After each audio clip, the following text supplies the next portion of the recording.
আসসালামু আলাইকুম এভরিওয়ান। অনেকে কিন্তু হাতের এই অংশগুলো কালো থাকে। এটা অনেক কারণে হতে পারে, যেমন জেনেটিক কারণে কিংবা হরমোনাল কোনো প্রবলেমের জন্য বা ভিটামিন ডেফিসিয়েন্সি থাকলে কিন্তু এটা হয়। কীভাবে আপনারা হাতের যত্ন নেবেন আজকে আমি তাই দেখাবো। যেমন আপনারা কিন্তু গ্লাইকোলিক বেসড টোনারগুলো ব্যবহার করতে পারেন, অর্ডিনারি হোক বা এই গসি বাহার, এগুলো কিন্তু সপ্তাহে আপনারা 3 দিন এই এরিয়াতে ব্যবহার করতে পারেন। এই টোনারটা জাস্ট কিন্তু কিছু ড্রপ পরে আপনারা জাস্ট এই জায়গায় ভালো মতো করে প্রত্যেকটা আঙ্গুলে বা ফুল হাতে কিন্তু আপনারা ব্যবহার করতে পারেন। এই ধরনের কিন্তু কেমিক্যাল এক্সপ্লোরেটরগুলো ব্যবহার করতে পারেন, যেগুলো হাই পার্সেন্টেজ, সেগুলো আপনারা ফুল হাতে বা এই এরিয়াগুলোতে পারবেন। তারপরে কিন্তু এভাবে কিন্তু কেমিক্যাল এক্সপ্লোরেটর ব্যবহার করার পরেও আপনাদের হাতে কালো দাগ কিংবা আপনাদের হাতকে খুব সুন্দরভাবে এক্সফোলিয়েট করতে পারবেন। আর অবশ্যই হাইড্রেটিং টাইপের বডি লোশনগুলো কিন্তু ব্যবহার করতে হবে।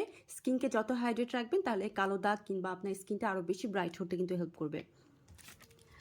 আর তারপরের দিন বা সবসময় কিন্তু একটা বডি সানস্ক্রিন আপনাকে অবশ্যই ব্যবহার। আপনারা যদি প্রেগনেন্ট না হয়ে থাকেন তাহলে কিন্তু ট্রেজনল আপনাদের হাতে ব্যবহার করতে পারেন দাগের জন্য, কিন্তু সেটা কিন্তু অবশ্যই কারণ বিশেষে, এবং এটা অবশ্যই আপনারা সপ্তাহে 1 দিন বা 2 দিন ব্যবহার করতে পারবেন, খুবই অল্প পরিমাণ, এবং এটা নিয়েও কিন্তু আমার ভিডিও করা আছে।